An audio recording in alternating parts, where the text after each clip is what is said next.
welcome everybody, wherever you're from. You are more than welcome to this session where it is a tribute to our Baba James Baldwin from a perspective that, you know, coming out of my own sense of him, my own feeling of him, and based on a blog post that I wrote back in 2017. Again, these posts are just sitting online and I'm like, well, I could do something with them to animate them and bring them into some kind of liveliness.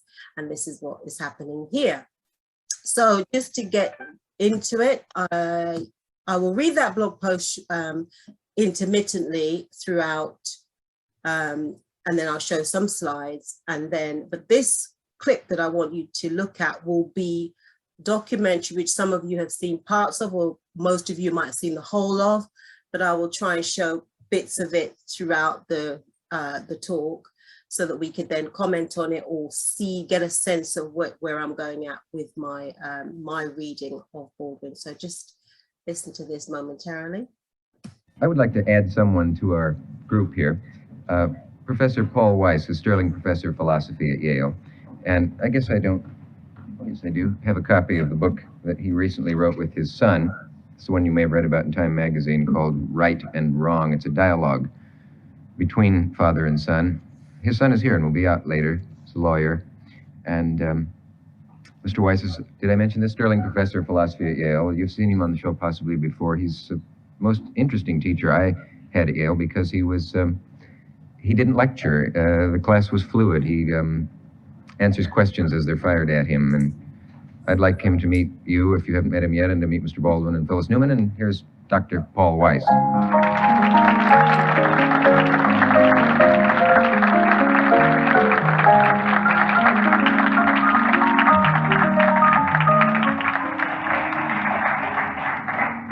Were you able to listen to the show backstage? A good deal of it, but then I was behind the rostrum here. Yes. So I heard only some of it. Did you hear anything that you disagreed with? I disagreed with a great deal of it. Mm-hmm. I am one of Mr. Baldwin's admirers. I've written him fan letters, and of course, there's a good deal I agree with. But I think he's overlooking one very important matter, I think. Each one of us, I think, is terribly alone. He lives his own individual life. He has all kinds of obstacles in the way of religion or color or size or shape or lack of ability, and the problem is to become a man. For each one of us, I think all this talk about poverty, race, prejudice is important, vital, but it's not really at the center. It deals only with the means in the way, or the obstacles in the way of becoming something much more serious and important. That is, to be someone in yourself. To become a man is a difficult job. It takes a lifetime. I don't disagree with that at all. I didn't think you would. But I take that for granted. I really do. That, you see, but by taking it for granted, you emphasize always the obstacles in the way, and perhaps you have it in mind, but I think your hearers very often forget that you have another. Okay, so yeah, that's just a starter of what will then be an accumulation of clips from this same documentary or interview with James Baldwin and Paul Weiss. And I've asked you there to just write one word or phrase that describes the interaction between Baldwin and Weiss. You could look at their body language, you could look at what is being said, any way you want to take that and just write it in there. We can then talk about it towards the end if you wish, to share what you wrote in there. So it's kind of like organic like this. For now, I will just go ahead. Let me just organize this a bit better so that I can see different screens. And just to fast forward into who am I, that some of you might not know. So about me then, I'm the founder of Wive Wordz, which is a platform that was set up to bring you a range of academic and creative, to realize these aspirations. I am a lecturer independently, what they would call an independent scholar, taught formally in university, but now I do this independently on a variety of subjects and themes. I'm so pleased to see now the wealth of audience members, some of who I recognize from our courses, which was the amazing James Baldwin course, which I did with Tony Warner of Black History Walks for several sessions or several cohorts. So I can see in the Zoom audience different cohorts of you. So welcome, welcome Brian, and the others I've seen, and welcome Brother Danny, Sister Nadia, and so on.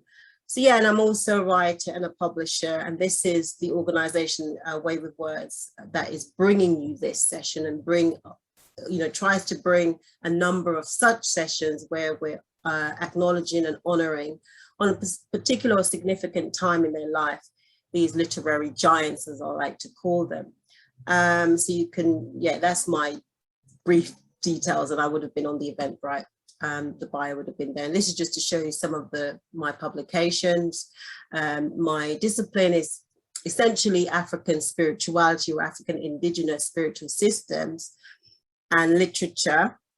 So, and this is what you see, a kind of combination of reflected here. And so in so doing, these are some of the courses, as I said, the amazing James Baldwin course, which kind of ignited my independent scholarly study of James Baldwin, or bringing James Baldwin into the community rather than in the institution of academia, where for the most part he is kind of, hidden. And this is just one of the most recent courses that I started, and I was supposed to run another you can see it there, but don't rush to try and do this rush, because I've had to postpone it. This is the Afrofuturism course, which some of you here also did, and also the Toni Morrison course, which I co-facilitated with Nicole Rochelle Moore, along with others. So I'm not going to go through all of them, but this is just to show some of the cohort of students here. I bet you guys didn't know that you were going to be on screen like this. So this is Donna, who's actually in the audience, and I thought Vanessa was in this one, but no, she was in another cohort. And so, yeah, these are some of the students that did one of the courses with us. And this, I believe, is the African Women Resistance course that we also ran. And just to show you, these are a couple of other events that are coming up through Black History Walks in collaboration with the Sarah Parker Remond Center at UCL. This is on Tuesday next. Oh, where are we? Tuesday next week. It feels like my time is somewhere. So if you can try and book this to come to this. This is also another one that I'm actually doing on Sunday on African spirituality in London. And is there anything else? Oh yeah, and I also organize this ritual every year to honor the energy of Ocean, the deity, which features into this presentation. Well, she doesn't feature, but the Eshu character, as you will see, features into it. Why I've named this the Spirit of James Baldwin, again, as you will see. So you can check these out. They're on Eventbrite. You can book and come along to them. This is another one. Dr. Beverly Bryan. I'll be speaking with her, in conversation with her. The other one, which is Dr. Erna Brodba, she features in Afrofuturism course that we did. So all those students who were there, or any student who is there that actually had the privilege of reading her book, actually reading that very book, Louisiana, it'd be great for you to join us, because it's very rare that you get to see her because she's in a remote area. I say that, but it's not really the best description, in Jamaica. And so she's actually going to be joining us. Hello, Aunt Yeti. It's so good to see you. How are you? Yes, I'm seeing you. How are you doing? It's good to see you. Thank you for joining. So I'm sure you're going to tell me that you met James Baldwin when he came here, aren't you? Oh, you never did. Okay, but we'll get to that soon.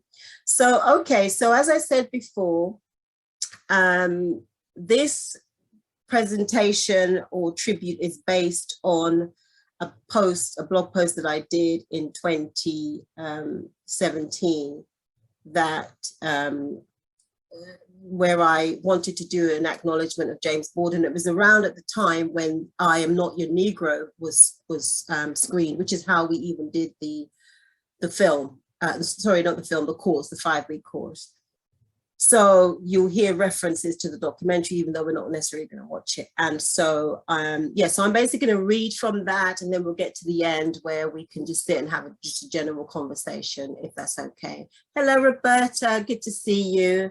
And I'll get to talk to more of you afterwards. So from the blog post that I wrote, which is called The Spirit of James Baldwin, I use this quotation from his book, Nobody Knows My Name. The unexamined life is not worth living, and I know that self-delusion, in no matter what small or lofty cause, is a price no writer can afford.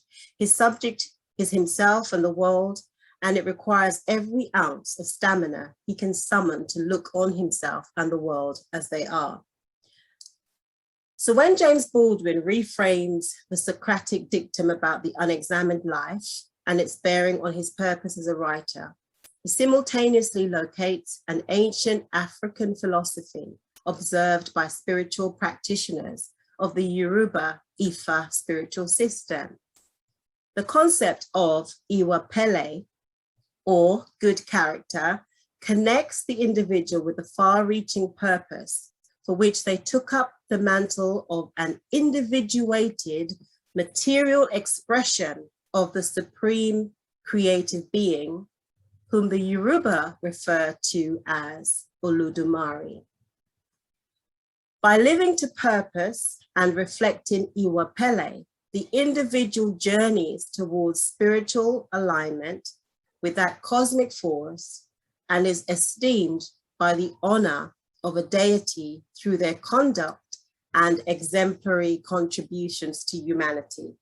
I just have to pause a minute because I can hear my kittens crying, and it just makes me feel quite anxious, but I'm sure they're all right, just trying to get my attention. There are many deities called Orisa in Ifa system, which are also identified as forces of nature: water, wind, fire, lightning, thunder, and so on. Each deity has their devotees identified as that energy with whom they have specific personal relationship. Eshu is a principal Orisha to whom the beneficence must be bestowed, or rather, to whom beneficence must be bestowed prior to consulting all the other Orisha. His function is as a messenger whose symbol of the crossroads signifies choices, decisions, and challenges. For this reason, he is often misinterpreted as a wicked, evil, and mischievous force. Examined more deeply, one observes that his integrity as the bearer of messages on behalf of humans to Olodumare, or the creator, means he insists on there being a thorough self-examination worthy of the significance of his intermediary function. James Baldwin, the self-affirmed witness of the personal and collective pain, deprivation, and injustices endured by Africans in a racist America, is identified from my perspective, as this presentation will highlight, with the energy of Baba Eshu. Through his own generous self-reflexivity, James Baldwin opens the way for self-awareness and critical self-evaluation by vociferously challenging us to examine our lives, our humanity, and our struggles to survive. So this reading of Baldwin articulates how he functions as an SU energy that inspires us to relearn the art, beauty, and transformative power of love.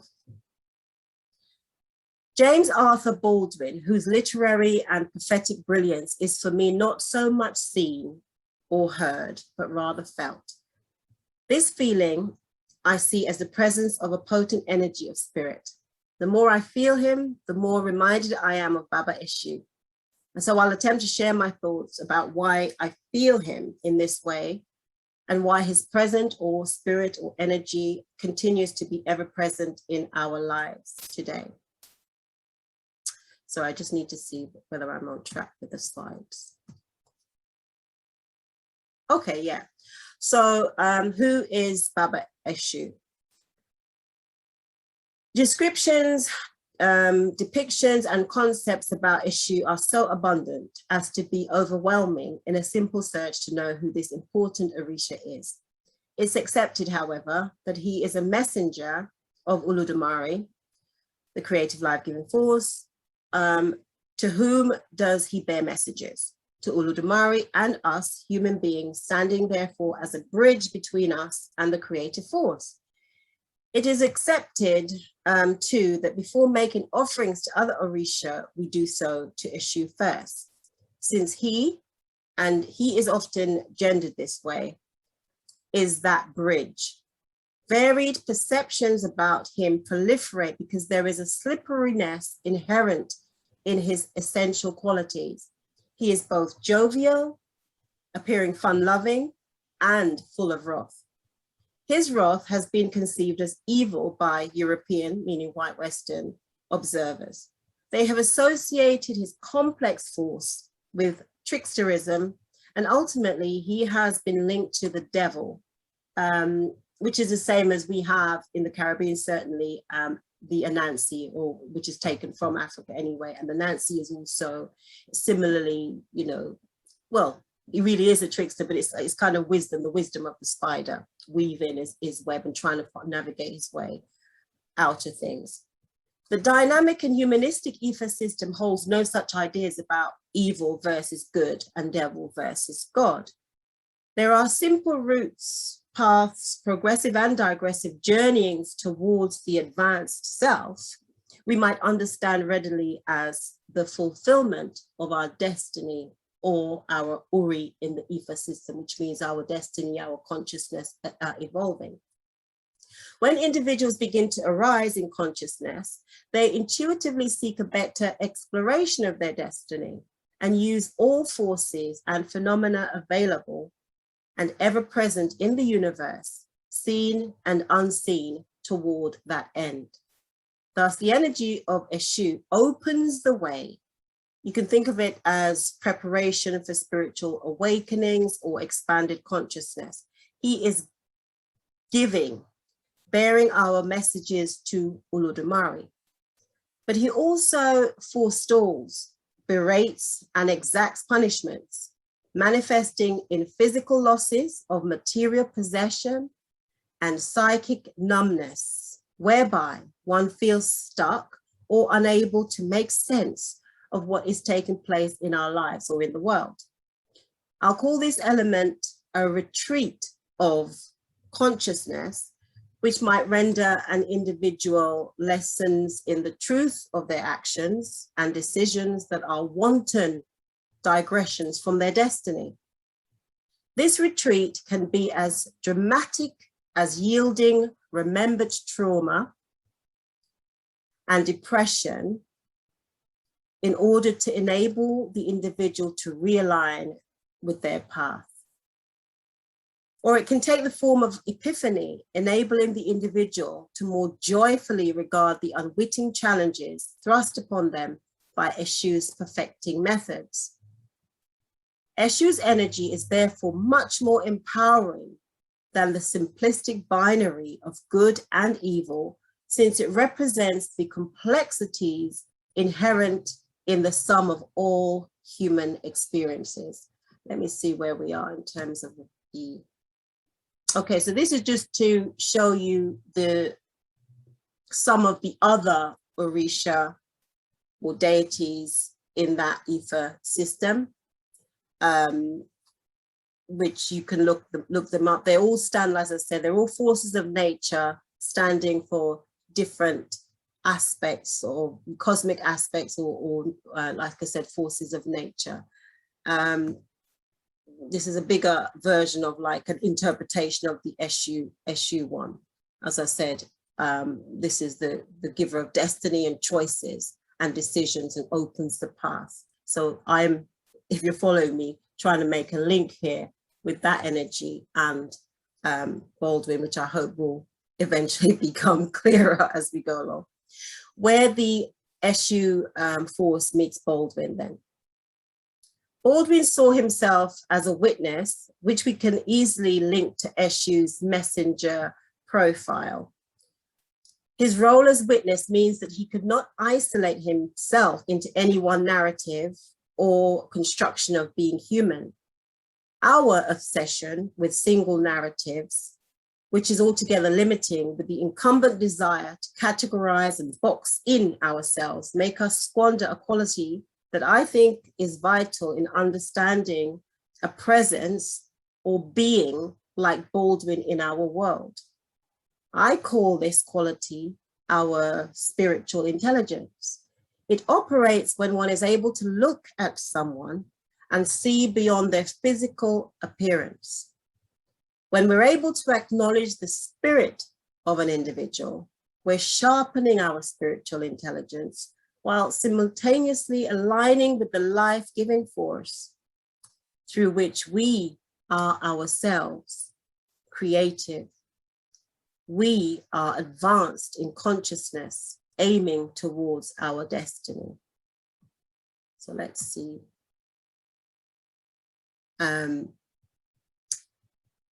It should not therefore surprise us when Baldwin's biographer, David Leeming, writes that it was the calling to bear witness to the truth that dominated Baldwin's being.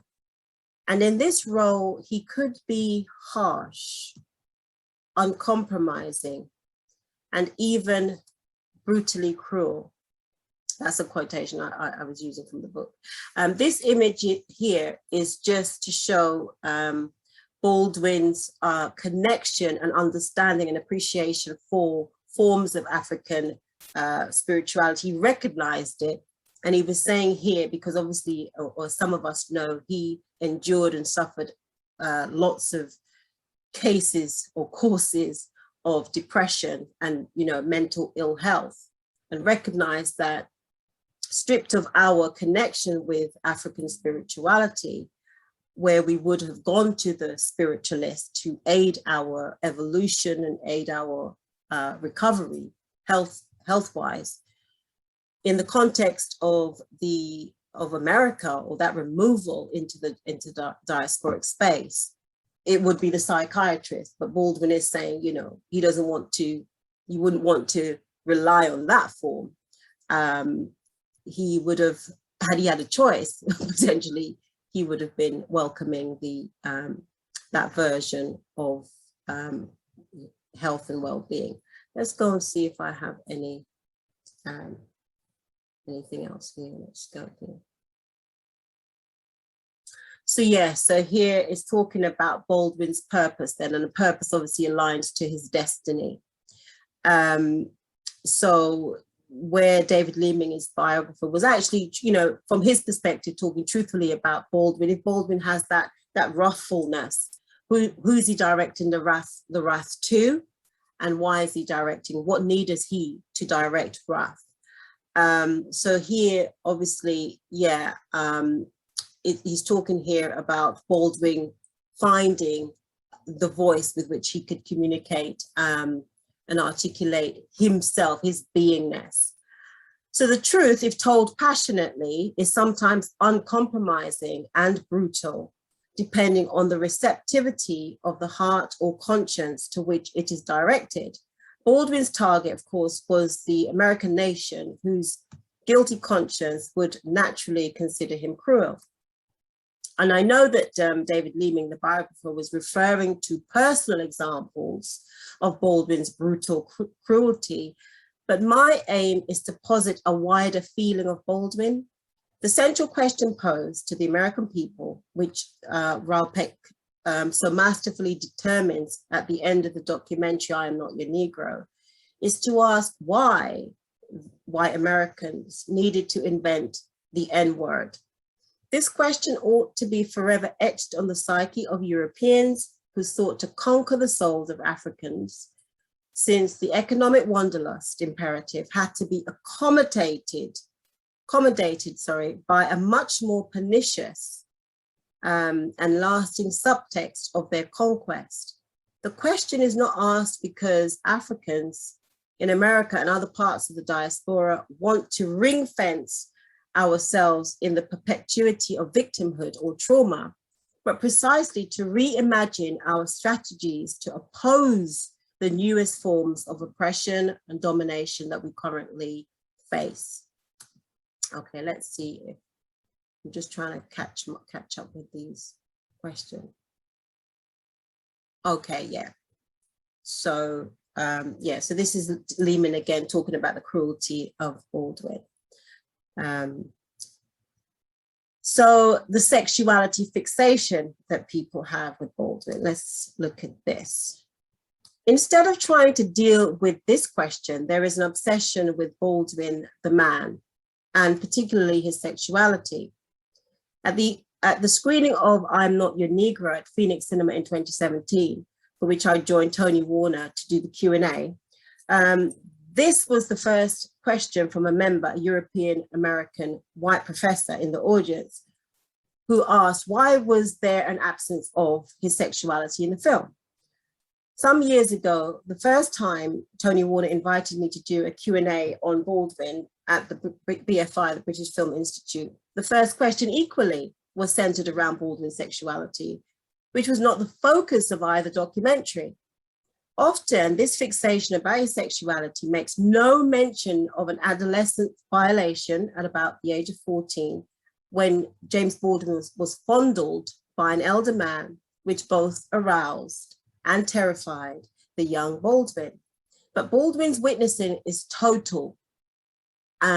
He was aware, of course, that adolescence presupposes evocative and evolutionary experiences that individuals choose to take with them through their life journeys or leave behind. Sometimes those experiences haunt us like shadows dancing at every turn of our lives. Sometimes they liberate us from limited perspectives about what it means to be human. I would agree with David Leeming that Baldwin was ambivalent, quotation, about his sexuality. For me, this can be linked to his self-styling role as witness. But this ambivalent aspect also aligns with his spirit, in my view, as Baba Eshu. Cursory readings about Eshu reveal things like his love of sex, alcohol, fun, cigarettes and cigars, dancing, etc. He is not attempting to please, appease, nor deliberately disparage by being this or that thing. He is a balancer of forces, if you will, redeeming polar extremes when necessary to set us back on track. Thus, Baldwin's force is to be a harbinger of rectification using any means possible, just as Eshu would, even if those means are painful or pranks that force us to sit up, listen, and make right our transgressions. Let's move along with the slide and see. Okay, so let's have another look at this, a portion of this documentary. And again, you can do the same. Write one word that describes Baldwin's, that's his reaction to Wise's comments. Another objective in view, the one we both agree upon. Yes, what I'm talking about. I thought Tick was asking that question before when he asked you, aren't you being more extreme? Isn't there some other end? Is it all hopeless? In one sense, it is not hopeless. In another sense, it is. It's hopeless in the sense that nobody ever attains the state of being a full man. But it's not hopeless in the sense that every one of us has a problem which he can resolve more or less within himself. These obstacles are terrible, I agree with you, but they're not insuperable if you know what you're looking for. Yeah, but what I was discussing was not that problem, really. I was discussing the difficulties, the obstacles, the very real danger of death thrown up by the society when a black man attempts to become a man. Yes, but there's another point in connection with that, and I suppose you do agree. All this emphasis upon black men and white does emphasize something which is here, but it emphasizes it or perhaps exaggerates it. and therefore makes us put people together in groups which they ought not to be in. I have more in common with a black scholar than I have with a white man who's against scholarship. And you have more in common with a white author than you have with someone who's against all literature. So why must we always concentrate on color or religion or this? There are other ways of connecting men. I'm not talking about that. I understand I know that. you're not. I understand that. But as we sit here now, by the will of the people, a man named Ronald Reagan governs California. And the terms I'm using, you must understand, are not the terms that I myself might choose. I'm not interested in whether a person is white or black or green or yellow, but I'm talking about the force of the state which at this moment is oppressing black people all over this nation. Not all. The force of the state which is oppressing every black man in this nation. You write freely, don't you not? Is black getting in your way as being a writer, an author? Yes. It is. Tell us how. I'd like to know how being black gets in the way of your being an author. In the first place, now you put me a little bit on the spot. I don't like to discuss myself. Okay, so you can have a moment to reflect on that, put your thoughts, your reactions in the chat about that clip, yeah? And then we'll continue. I just want to see if I'm going. Another objective. Okay, so the prophet and the hypocritics, I call this next section. It's certain, as Douglas Field considers, that Baldwin's reputation has suffered from his refusal to adhere to a single ideology and his continued resistance to and suspicion of labels and categories. His critics, African and European, black and white, wanted him to choose a position, identify himself as homosexual or heterosexual, be an essayist or novelist, live in the USA or Europe, be a spokesperson for civil rights or a celebrity of white America's illusions about the Negro, be a Negro stroke black writer or a literary writer, and so on. Writers, if we take this label alone, when committed to the truth of their art, would naturally shun such limiting fixtures. But no prophet, as David Leeming has called him, would claim to be this or that thing, given that the pendulum of human transgressions is ever in flux. Spirit is thrifty, adapting to myriad movements at the same time. Spirit is timeless also, and mutable, in short, slippery. According to Leeming, Baldwin was a prophet, not so much in the tradition of foreseeing events, although the fire next time bears witness to the fact that he sometimes did precisely that, as in the tradition of the Old Testament. He understood, like prophets in the Bible, Ezekiel, Isaiah, Jeremiah, that as witness he must stand alone in anger against a nation that seemed intent on not keeping the faith. So let me just pause a minute there. So this is just another quotation from autobiographical notes, which is just giving him, talking about his experiences and how he is influenced and inspired by his personal experiences. And one of those experiences, or part of that experience, a bigger part of that, was Bessie Smith, who enabled him, when he had kind of escaped the US, to get to Paris, and was able to then help him to shape his own writing, find his own voice, know or seek his own path. It was the rhythm of Bessie Smith going into that voice, that internal voice, or that remnant memory, to evoke what became his voice. So this is where we're at now in terms of what I just read. So the nature of this faith, this keeping the faith, is simple: that every human being deserves the right to exist without fear of deliberate and systematic attempts to deny them every possible chance of survival. So I am not the N-word his spirit boldly declares on the screen in the documentary, "I'm Not Your Negro. I am a man." And that persistent struggle to be, as Douglas Field observes, occupied, quotation, his literary exploration throughout his lifetime, and is especially signaled in titles like "Nobody Knows My Name," "No Name in the Street," and "Stranger in the Village," end of quotation. He feared death, as most of us do, but death brought about through nature's course is one thing. When it is callously and continuously brought about by a strain of human deficiency and degeneracy, hallmarked by white supremacists, the pummeling of writer activists like Baldwin must be given the kind of attention Raoul Peck's documentary resurrected. The documentary emphasizes a causal relationship between persistent racism and white supremacy through its collaging of footages from the 1960s civil rights movement and the present Black Lives Matter movement.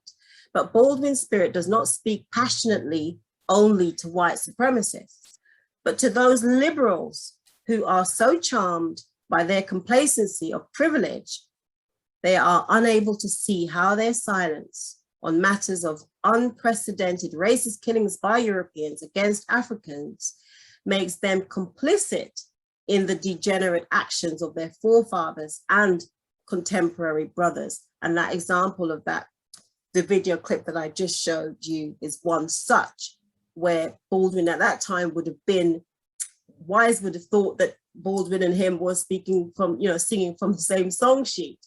That more and more increasingly, Baldwin is going to withdraw from those liberals, see the liberals for who they were or are. I was informed by a friend that during the screening, when we did the Q&A at the Phoenix Cinema, this was the screening of the "I'm Not Your Negro," the first time we did it, that during that film, she had to endure this running commentary by a couple of white women behind her, chiming things like, "It's so biased," meaning the film, the documentary. "Not all white people are like that." Yeah. During the Q&A, in a response to a question, I said that there were a number of Africans disproportionately incarcerated or that have, sorry, my friend has just sneaked into the background, or that have mental ill health issues. One of the white European women seated behind my friend muttered to her friend, "I think you'll find they're asylum seekers." So that's how she was interpreting this mental health situation. So I wondered why they were there if they weren't prepared to allow the brainstem to properly perform its function of relaying information that would enable them to keep the faith. To keep the faith, meaning to extend their humanity of understanding. However, a privileged psyche would find it impossible to excoriate its conscience, and this embeds a fundamental contradiction of liberalism, as we shall hopefully see, and as certainly that clip is kind of revealing. So Baldwin's critics wanted some barometer against which to measure him. For a time, they compared him with other Negro writers like Ralph Ellison and Richard Wright, whose works have been given more canonical coverage than Baldwin's within the academies, especially in the USA. But there has been a shift and realization that it wasn't Baldwin's refusal to be pigeonholed that caused critics to overlook his literary worth. It was their misty shades that made him appear fuzzy, ungraspable, and at times unpredictable. So Baldwin as Baba, then let's move on. Actually, let's see this other clip first before we go. This simply, that one began here with a history of an identity, not only inaccessible, but also systematically and deliberately denied, and destroyed. The Moynihan Report talks about the breakup of the Negro family. And it occurs to me as a very bitter kind of comment on the people who did their best to break up that family. Now to blame the family for being broken up. And to suggest He wasn't doing that, by the report I read. Okay. well, there are no male father images for the Negro child. Big news. But he was trying In to the first, describe in the first place, that's not as true as Moynihan would like to think. Otherwise, there would be none of us here at all. The point is that, then, come back to where I was. One has to really excavate out of the absence of a history, and then out of the presence of a history which is absolutely indescribable. You must remember that I was taught, and black children until today are being taught, that no black people ever contributed anything to history, that I was not much better than an ape, and I was lucky to be discovered in Africa by white people. Mr. Baldwin, but if your case were carried out all the way through the way you're putting it, it'd be hard to understand how you ever wrote a word. After all, you're a distinguished novelist. You must have had time of freedom. Somebody must have paid attention to it. You must have been reviewed objectively as an author, not as a Negro. Nobody gave a damn whether your great ancestor had been born or sold, but they treated your literature or your work in its own terms. That's where you wanted it. That's where you had it. That's where you're having it now. What are you criticizing? What are you objecting to? That there are terrible injustices, everyone admits. But you're generalizing and you're rigidifying, you're solidifying it in such a way as if there's no way out. You're an exhibition of the fact there's a way out. Am I? Yes. You yourself admitted. You're not just the incarnation of blackness, you're an author. That's why I think of you. I beg your pardon. I am also the oldest of 9 children, all of whom are black. I am one of the few survivors of my generation, all of whom the people I'm speaking of are black. Very Jimmy Baldwin or Sammy Davis or Harry Belafonte or Sidney Poitier. There are a whole lot of people you never heard of, at least equally talented, perhaps more talented, who did not manage. I'll tell you how one makes it in this country if you're black. You have to decide somehow that you are not going to be controlled by what white people think of you. What anybody, what anybody thinks of you, ultimately you have to think of yourself and be true to yourself. I don't care what Senator Eastland thinks about me. Who cares? Or Ronald Reagan thinks about me, but they have the power to destroy my life and the life of my children, and this is given them by the will of the state. I'm not talking about myself as a writer. Of course I'm a writer, I know that. I know what produced me too. And it was not simply Charles Dickens or any of your colleges, it was also Bessie Smith and Ray Charles, and my father who was a preacher, and my mother who learned how to sing. That's true of anybody who's a writer. What I am trying to say is that the gap, the distance placed between myself and my own assessment, my own experience, was much greater than it would be for any white person in this country. I don't believe it. I know you don't believe it. I'm not complaining. I'm not copying a plea. It's not a special plea. I'm trying to make you see something. Pretend Every that I'm an child actor. starts from scratch. They are helped in various exterior ways in order to be able to find themselves. But the finding of themselves goes within. To become a writer is something that you have to struggle with by yourself, in yourself. And all these other things are conditions and problems, and I grant you had more than other people have. I didn't even say that. I said they were different. I'll tell you this. When I left this country in 1948, I left this country for one reason only. One reason. I didn't care. Okay, so again, you can comment on the clip, and now we're rising into that Baldwin coming into that sense of I need to really deal with this this version of liberalist ideas about Black experience, which is obviously universalizing. And in this quotation, again, is from Autobiographical Notes, where he's talking about that. Imagine here at this point when he's speaking to the doctor, the professor, the teacher, the whatever, Baldwin never had any of those kind of high titles, but he's able here in this sense to speak with Wise, who's the author. You remember at the beginning how the presenter introduced him as having, did I say he was of this? Did I say he was of that? But in this first writing of Autobiographical Notes that Baldwin did, he's talking about how he perceived white people, how he really did have a sense of fear and awe about them, because, what he's saying is that they gave him those big canonized names that we ourselves know.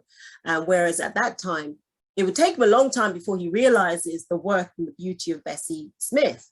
At this point, he has no way of articulating through Bessie his own and locating his own voice. At this point, when you're reading this quotation here, he is in that almost self-annihilating, or kind of like he's curious about himself at this point, but he's seeing himself through the eyes or the lens of whiteness. He will later develop a different way of seeing himself.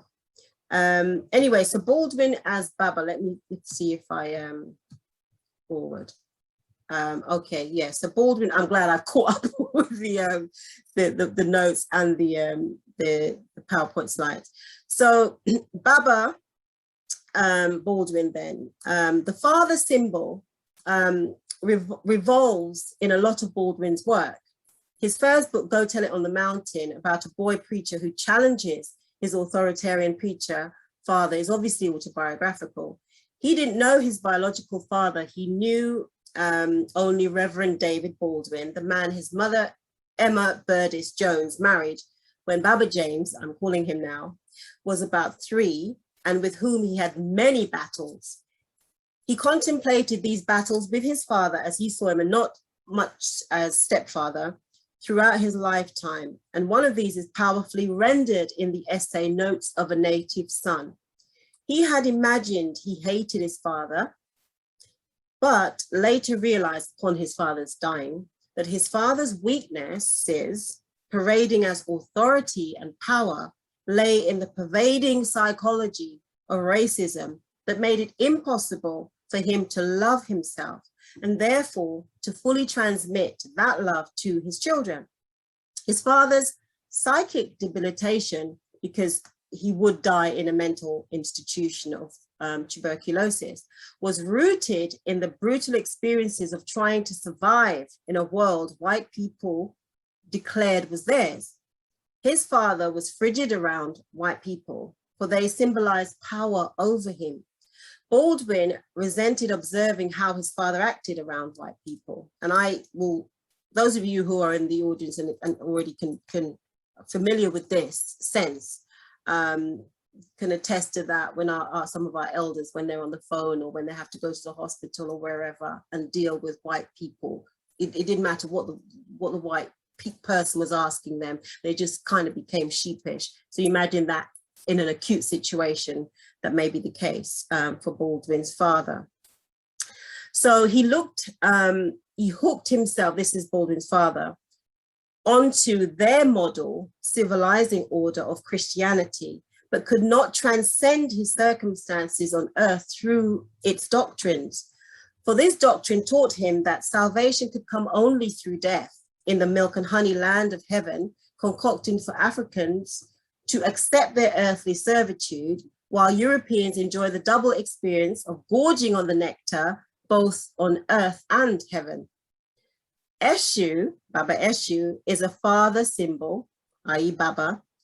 Baldwin didn't have children of his own, but carried the essence and desire of a father as part of the witness or stroke messenger persona. This was not least because he was the eldest of 9 children whom he assisted his mother in raising, but in his role as witness, he considered himself somewhat fatherly because of his single-minded mission to save others through the word. Saving others through the word is David Lehman quotation. So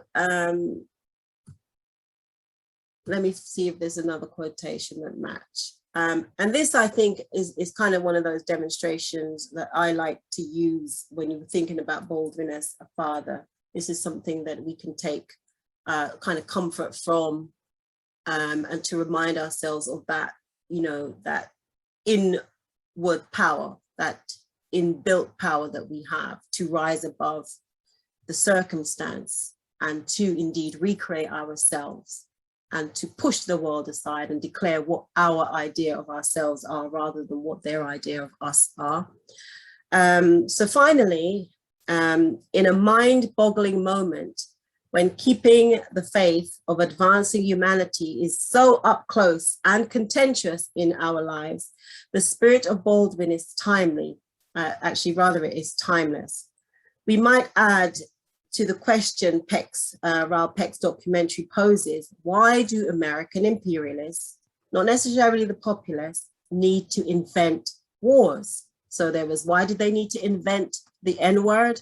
And in this context that I'm posing is, why do they also need to invent wars?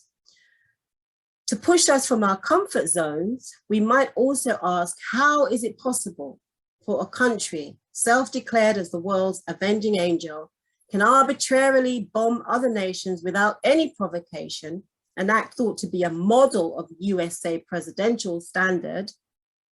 Obama's version was Libya, some of us may recall, which legitimizes, especially at the time, Trump's case, the USA's presidency. The US, if you can just declare war on another nation, then you're a legitimate president of the United States. The father conscience, which is Baba Eshu, would err towards human progressiveness, not backwardness, degeneracy, and destruction. It would berate and chastise us into seeing sense that our collective destiny is to advance our humanity, not compete with one another, especially with ever increasing methods of destruction. So this need and resurrection, in my view, of Baldwin comes now to remind us, as we mull over warnings about, nuclear war, which is always just bandied about, with supposedly civilized world powers like the USA, UK, Russia, North Korea, Iran, you name them. The attacks on the environment, the persistent killings of Africans, the aggression of other so-called superpowers, which are corporations, as well as nations like Amazon and China, for example. This aggression into underdeveloped nations, Africa's nations particularly, and of the moral bankruptcy of the nation that forever chimes the tune of war most vociferously is the USA. It was this nation that Baldwin loved and by which he demanded to be acknowledged as a man. So if Baldwin, Baba Baldwin, can be likened to the ever-chastising Baba Eshu, we must accept that intermingled with his so-called brutal cruelty and uncompromising truth and honesty was his stance that revival or return to the faith lay in humanity's ability to take seriously the power of love, forever swinging on the pendulum of human transgressions. The intuitive feeling I have for Baldwin as Baba Eshu penetrated that much deeper when I learned that a Yoruba death drum opened the celebration at his funeral, attended by 5,000 people who might not have known his name, but now, at last, they could feel the rhythm and power of his words. And that's the end of my reading, but I just want us to go finally to this. I might have gone to Timbuktu, ended up in Paris, on the streets of Paris, with $40 in my pocket on the theory that nothing worse could happen to me there than it already happened to me here. You talk about making it as a writer by yourself. You have to be able then to turn off all the antenna with which you live, because once you turn your back on this society, you may die. You may die. And it's very hard to sit at a typewriter and concentrate on that if you're afraid of the world around you. The years I lived in Paris did one thing for me.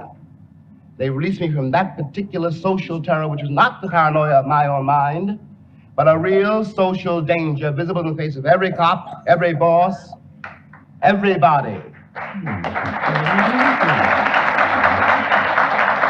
any rate, everybody, no matter who, no matter what his attitude, is bigoted. I did not say that. Well, has an attitude. It's on his face. He's in the way of every boss. But you're every asking boss. me. You're asking me to do something impossible. You're asking me to take the will for the deed. I don't know what most white people in this country feel, but I can only include what they feel from the state of their institutions. I don't know if white Christians hate Negroes or not, but I know that we have a Christian church which is white and a Christian church which is black. I know, as Malcolm X once put it, that the most segregated hour in American life is high noon on Sunday.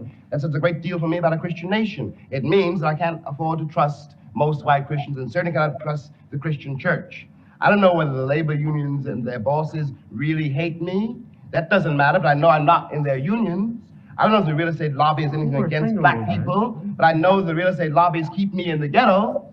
I don't know if the Board of Education hates black people, but I know the textbooks they give my children to read and the schools that we have to go to. Now, this is the evidence. You want me to make an act of faith, risking myself, my wife, my woman, my sister, my children, on some idealism which you assure me exists in America, which I have never seen. I never said that. And again, you can do the same. What's happened here, the reactions, the interaction, the response. What's your sense now? If you do that, we have I might have gone to Timbuktu. a couple more moments. Again, you can do that, and I want to play this clip whilst you have a moment to just tune in and zoom in and to answer this as well. So I'm going to turn off my video and allow you to do that whilst we listen to this rendition of Precious Lord that I absolutely love, James Baldwin singing. So I think I can put myself on mute as I do that. But if you can't hear this, can somebody tell me? Just unmute, maybe.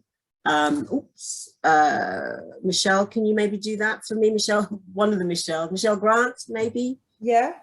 Okay, so I'm going to put myself on mute. I'm going to start this audio whilst you're writing down this. In what way does Baldwin resonate with you? Or ways? Yeah, so let's go.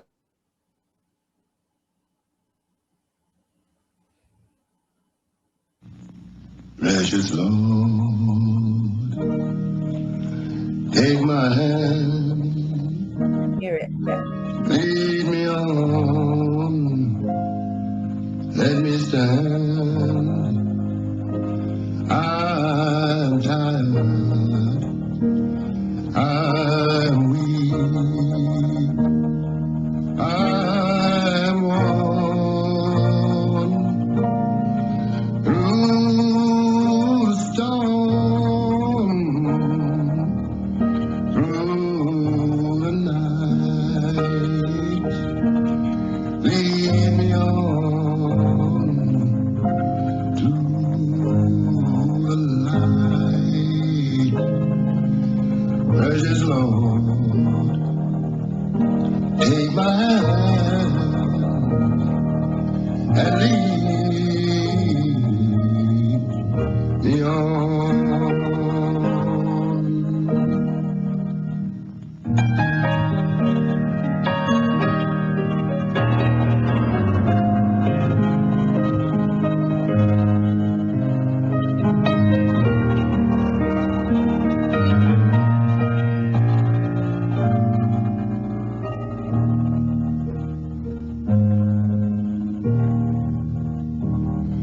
Precious Lord, take my hand and lead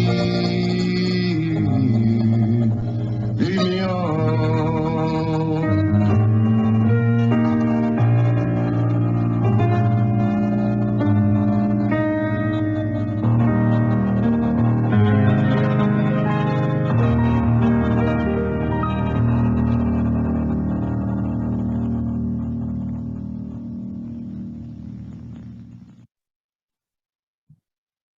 Yeah, So where are you? So I absolutely love that.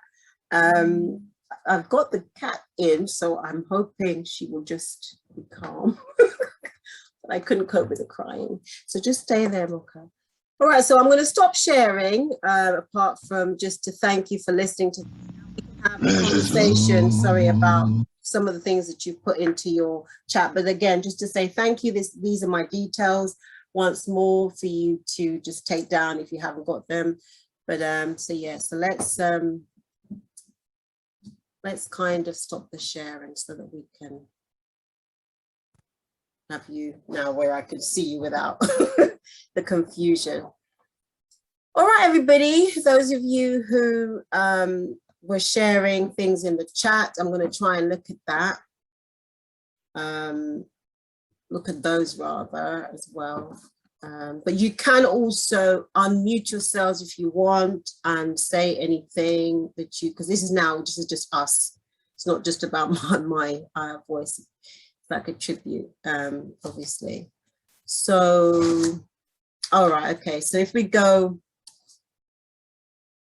back, I can see Brian, privilege 40, Legba. That was in the first part, I take it. Snow blindness, Joanna, where are you? You've come off. There you go. There you go. Hello. Talk us through, man. Talk us through. Oh, I mean, it's quite painful to watch, isn't it? But just that kind of, I don't know, he just feels so sure of himself from the very beginning. But it's like it's not just an inability to see, it's like an unwillingness to see. But there's something about it that seems so blinkered because he is coming from this position of, he feels, I don't know, I feel like he's insisting it's a level playing field, you know, and you got through, you got through, we all know your name, so everything's fine. What's the problem? Here you are, what's the problem? But there's something really insidious. I use the word pernicious. I really like that about his body language. Like he throws his arm over the back of the chair. You know, it's just, and someone, I think it was Jeanette, I think she's gone now. She used the phrase like intellectual lynching. Oh, yeah, I know. It was strong. That's strong, right? But I think there's something really disturbing about feelings, I don't know, that just kind of like sitting back and enjoying this applause.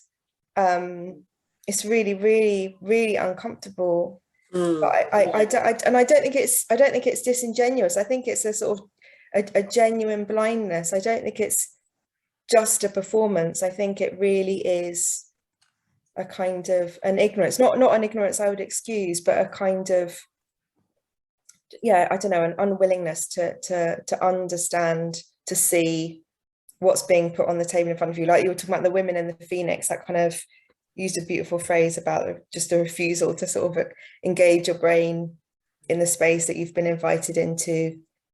Really, I'm rambling a bit, but there's you're not rambling. I'm enjoying it. But it's, if you see what the antics of the cat and the kitten, I'm just like, I've seen the tail, which I imagine James Baldwin would love. There's something beautiful about having that feline spirit. It's just like, wow, really? Yeah. So no, thank you so much for that, Joanna, and for all of you who've actually commented. I see Vanessa here. Yeah, it is. There is a typicalness about it, isn't there? But I think because Wise is like now coming in with the typical from an one academic and one's a white privilege, which is a different version to others, you know.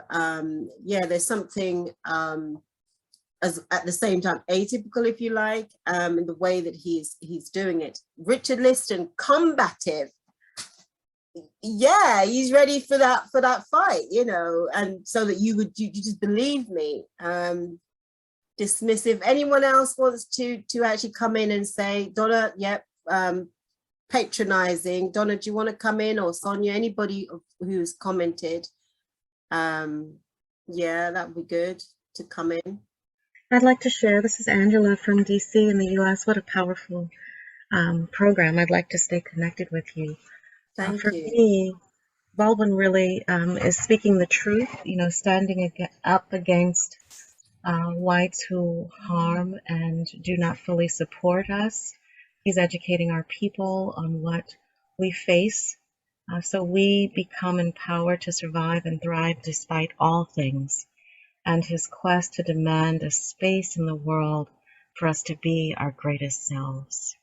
I'm just so deeply humbled and moved, you know, knowing, but being reminded of his tremendous struggle. I recently found a photograph of my mom at the World's Fair in New York holding my baby brother, who was maybe 2 years old in the early 60s. And she's holding the James Baldwin book in her hands. The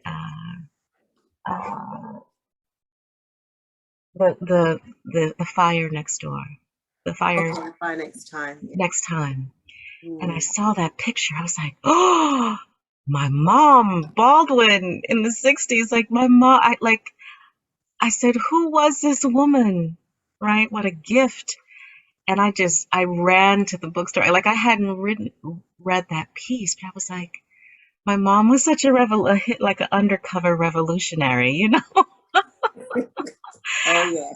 And so thank you. It's just, yeah, I'm coming to London, so I'd love to get connected with you all. Oh, that would be great. Thank you so much for sharing that. Actually, yeah. I also meant to share, for those of you who haven't had yet the chance to see Summer of Soul, that you should go and see it, because James Baldwin sings that song, but apparently it was one of Martin Luther King's favorite song. And in the Summer of Soul, they is it Mahalia Jackson or one of them sings? I mean, Mahalia Jackson is in the Summer of Soul. Yeah. With Mavis Staples. It's Mahalia Yes. Jackson, Mavis Staples, yeah. That's it. Yeah. Beautiful. Yeah, absolutely. So try and go and see if you haven't. So okay, so let's see what else. Subtle antagonism. So there's combative and subtle antagonism, but I don't even know about it being subtle. I was just saying the same thing. I don't think it was subtle at all. Yeah. Wise does what I find in no matter what strata of society you're dealing with, whether they're in academia or whether they're your, I don't know, postman or garbage collector, that the minute the conversation turns to race, generally I have found that white people will try to deflect by reminding me that I went to university, or I'm not, you know, your typical, you know, and that's what they do to try and to stop you from going down the path of discussing race, because then they have to examine their own attitudes and they don't want to. So they will always deflect that, or, you know, talk about the fact that we had a session at work the other day. We had a general sort of, I don't know what we call it, all staff meeting, and they brought in a young woman to talk about race in the light of the George Floyd incident that happened while everybody was under lockdown. And immediately some of the white members of that meeting started talking about, well, you know, Black people aren't the only people that are discriminated against. People are discriminated against because they're gay and this and that. But the conversation was specifically about race, but they always try to move it into some other, you know, arena, because they don't want to examine, that's my feeling anyways, that they just don't want to examine their own attitudes about race. And you know, there it is in plain as day with Weiss, you know, deflecting immediately. Well, you're a writer, you got through, you know, just, yeah, typical. Sorry. You're on mute, Michelle. Sorry, yeah, I became aware. I thought the cat might do something, but yeah. No, I was saying thank you for that, you know, that comment. And of course, there are probably some people who would subscribe to it, would buy into the, well, you're one of us, you've made it through. So stay in your corner and, you know, accept the privilege that you now has been bestowed upon you. So, you know, it's again, it's still, that combative term does fit, because it is, no matter how, let's divide you, you know, and it's also about the individualism that, you know, from an African perspective, you know, we don't know, you know, we know about community, we know about working together, we know about collectivism. And so Baldwin is coming into that as he's moving away from this individualism that the liberals are trying to kind of make him subscribe to fully. So thank you, Sandra Chaff, as well, for your comment, which was saying that the last thing I or the woman guests on this show need to do is become a man. She wasn't sure that Weiss was as clueless as he sounded later in the clip, or if he was trying to create what he considered a lively discussion by playing devil's advocate, as he might do in a classroom. In any event, he sounds all those things others have noted: patronizing, combative, and so on. Yes, because when you get to the end of the clip, there's this camaraderie between the two. You just see before it ends where they kind of look over at each other and what have you. But if Wise was playing whatever game, Baldwin wasn't acting or playing. Baldwin physically looked at first kind of uncomfortable, kind of like, you know, I'm going to have to deal with you, kind of like, no, I'm going to have to answer this question in a particular way. You're forcing me now to talk about myself. I don't really want to do that. But you know, Baldwin looked like he was responding to him. And, you know, what we know of Baldwin is he's going to speak to the truth, no matter how you try and position me. But thank you for that. Astrid, oh yeah, you were responding to that as well. You don't think he was playing devil's advocate. You really think he believed that what he was saying. Yeah, just misty-eyed. Astrid, where are you? Yeah, thank you for that anyway.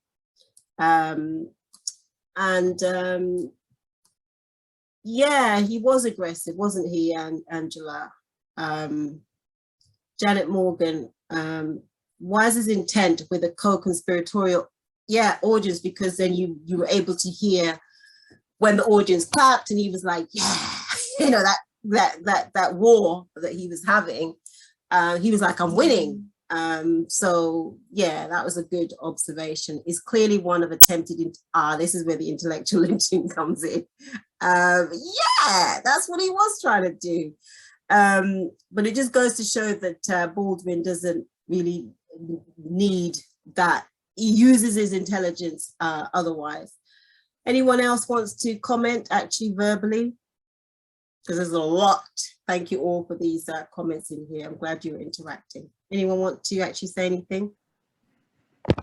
I just said something. I did put in the chat actually. It's Richard Liston here. That yeah. Hi. That I did put in the chat that maybe Wise didn't fully understand his own intellectual constraints, his own understanding of the topics he was talking about, the narrative that James Baldwin was presenting to him. And I think that's typical of a lot of conversations that we all have to have at some point or another, where the person is so wrapped up in their own intellect, is so wrapped up in their own bubble of what they perceive as being correct, that they don't understand anybody else's point of view or anybody else's circumstance.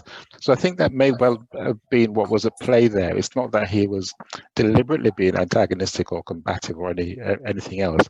I think he just didn't understand, like a lot of people at the time and even now, they don't understand another culture, another person's point of view, because they're not in that position to do so. The same thing occurs here. And if you look at the history of America, right back from the Constitution when it was written, it didn't include Black people as a, as a contributory part of that society, that new brave new world that was being constructed. Another were the indigenous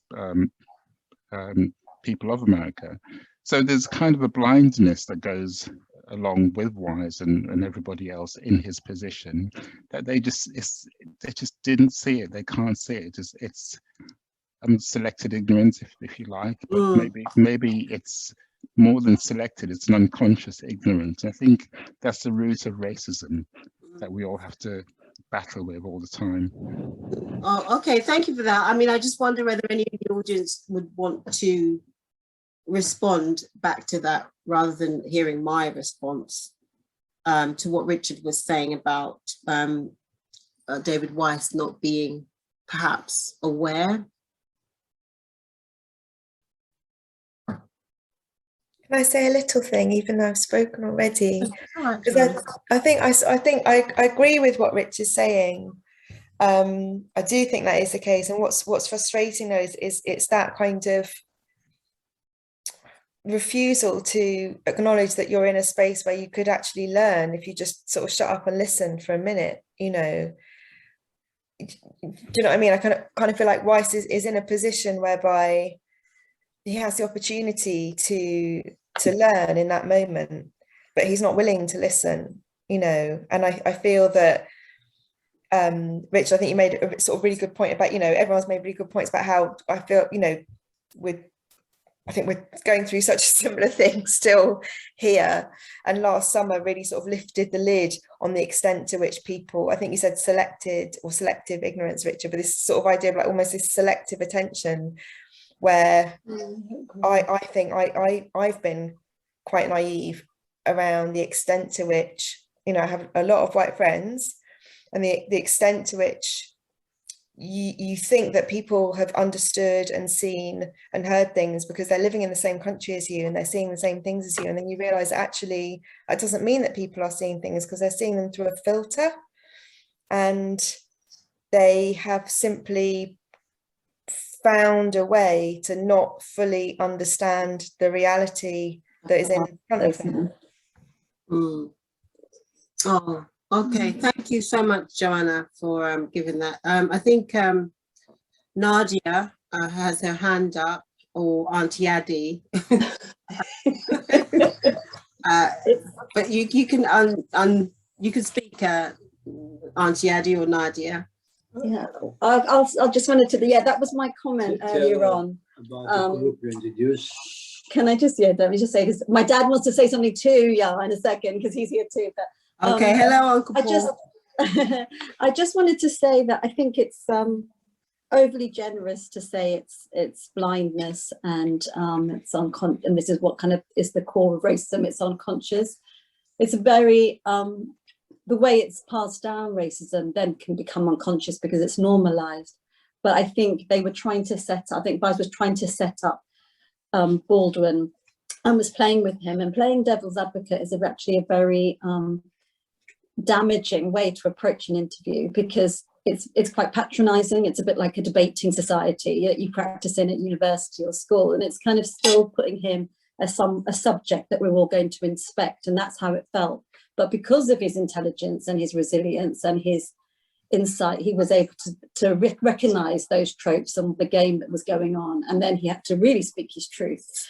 But he shouldn't have to be put through the mill like that, and I think it's quite deliberate is what I feel. And I think we give too much latitude to people like that. I feel like you know, this idea, what you've made it, as everyone's talked about, they can just about handle that, you know, as long as there's only one successful Black writer.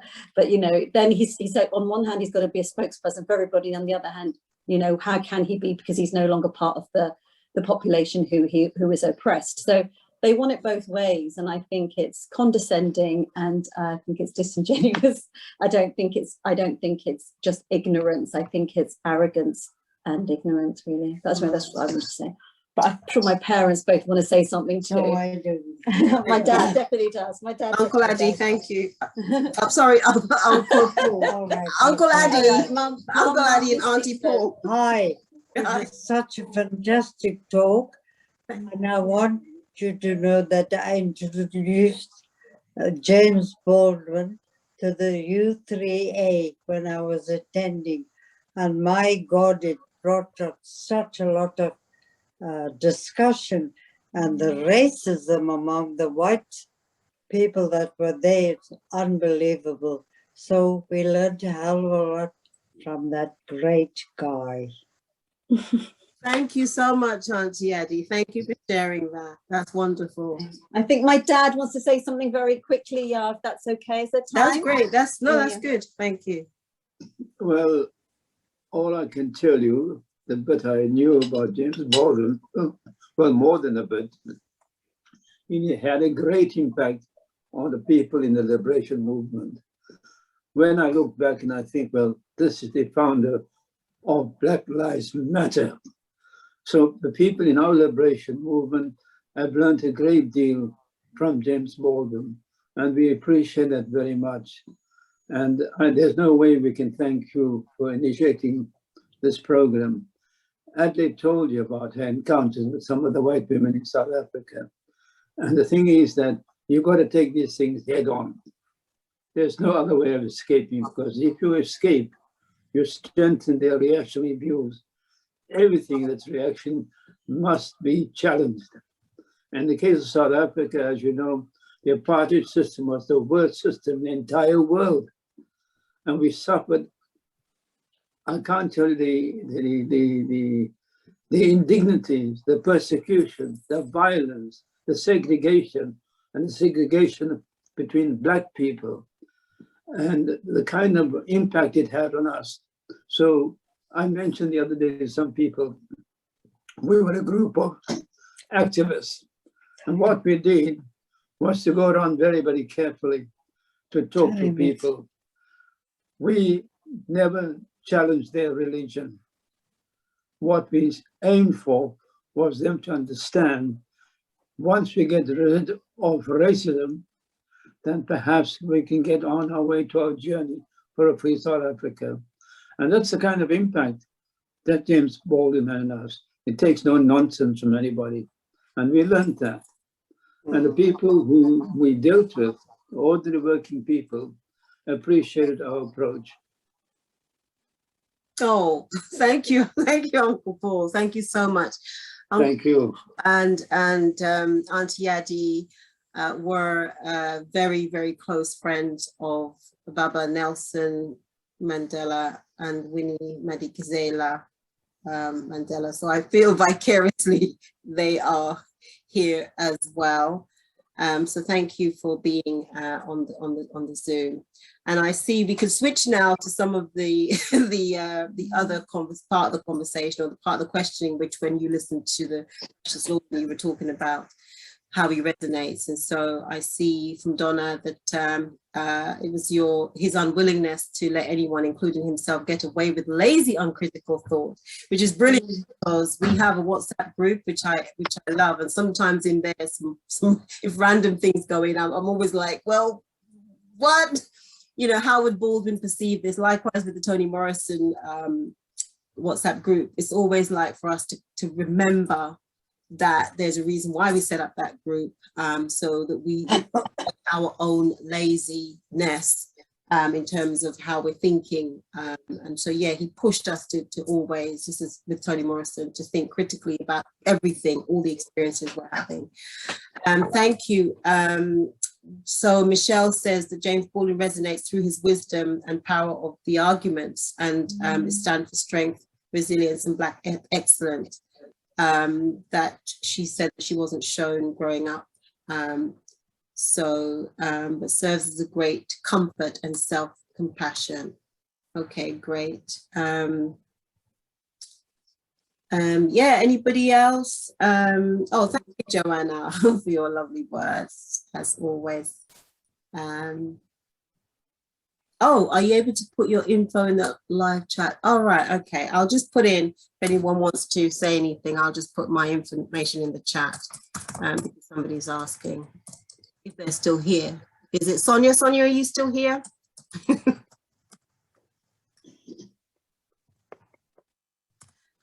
What else? Okay, so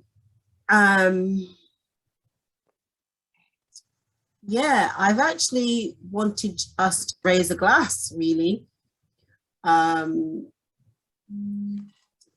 just trying to read some more of the chat. Donna McCoy saying that Wise is operating from the outset, that he had nothing to learn that Baldwin could teach him. He was sure that Baldwin had things to learn from him. Yeah, yeah.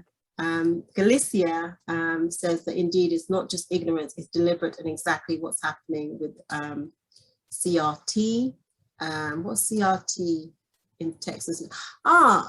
What is that? Critical race theory? Galicia, are you still here? Do you want to comment on that? Commitment. Galicia?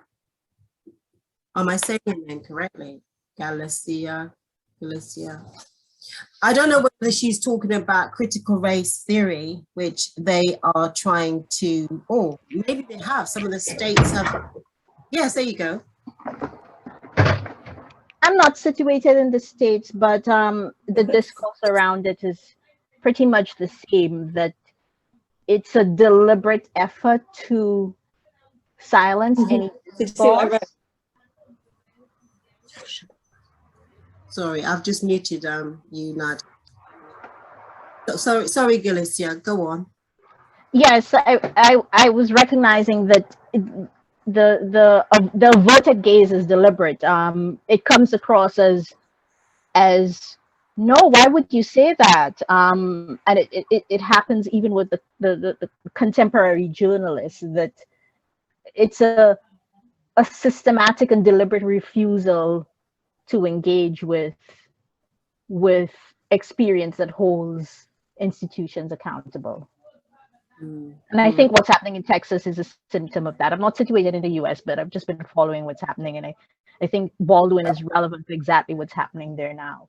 Oh, yeah, absolutely. Thank you so much for sharing that, actually. But yeah, I did see a paper shared with me about the fact that, yeah, they're trying to stamp out on any kind of critical theory in race theory, because that was a big part of, obviously, any commentary on societies academically and just generally, and they're trying to stamp that out. I think there is a similar kind of thing that's happening here. I'm not sure what the equivalent name is, but there is something around, if you say anything to do with racism, you know, it might be being seen to be, or is it imperialism, or there's some way in which there's a similar argument. I don't know if anyone is aware, going on in this country around what you can say, because it means that you are then anti this state. So yeah, it's a general issue and problem, of course, that they're bringing our children through that uncritical thinking model now. Yeah, thank you. So, well, unless anybody, I think, Richard, you put your hand up and you seem to have dropped it again. Did you want to say anything, Richard, before we wrap up?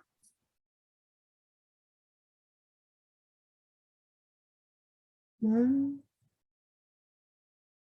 Okay, I don't think that was a long enough pause, right? So what I wanted to do, I don't know if you guys have got anything, but I have in here, which you can't see, I can't tilt it far enough, some palm wine, which was left over from emancipation. If you have anything that you want to just raise up to hail up our Baba, now Baba Baldwin, Baba James Baldwin. Oh yeah, there you go. Look how Michelle just come on the camera for this part. So yeah, so I just want to big up our Baba James, because, you know, I've been reading, or I just was reading today earlier again some of his poetry, and there is one in there that says inventory on being 52, which is the age I'm coming in to, and you know, it inspired me to start, after a long time, writing poem in the likeness, and it's therefore as a tribute today of Baba James Baldwin, and to actually embrace him as Baba, if you'll allow me, which I'm sure you will. Now, so I just wanted to hail him with this. Oh, hello, Auntie Adi, lovely to see you. Look, I've got a calabash of palm wine here, no doubt. To Baba James Baldwin, we salute you, we remember you always. Thank you so much for your everything. That's so lovely. I'm going to share some with my friend who really is in this room, not with the kitten. So thank you, everybody. Uncle Paul, it's lovely to see you. Yes. So thank you again, and yeah, have whatever you're doing for the rest of the evening. Do enjoy. I will try again to bring another one of these sessions, because I do love putting them together Love. Yes, Nadia. Yes, we saw Auntie Adi. We're seeing her again. Oh, she has something to say. Okay. Good. Unmute her, please. Nadia, Sister Nadia. Thank you. Yeah, you can speak now, Mum. Please come and visit us again. I definitely will do that. I definitely will do that, Auntie Adi. I will Take do care. that. All the best. Yes, all the best, Auntie Adi. She's got the lovely pictures of Auntie Adi and Mama Winnie Mandela, which just adorn your home. So I'm definitely looking forward to coming back. I'll bring my good friend Kathy as well when I come this time. Good. Take care. Thank Bye, you. bye, You too. darling. Bye. You too. Everyone have a good and blessed evening. Thank you so much for joining our discussion around Baba James Baldwin. This was you. wonderful. Bye. Thank you so much. Everyone. This was really beautiful. Thanks a lot. Thank you so much. Thank you. Thank you. It's really beautiful. Thank you so much. Bye. Bye-bye. Thank you. Bye. Take Bye-bye. care, everyone. Thank you. Bye. Bye. Bye.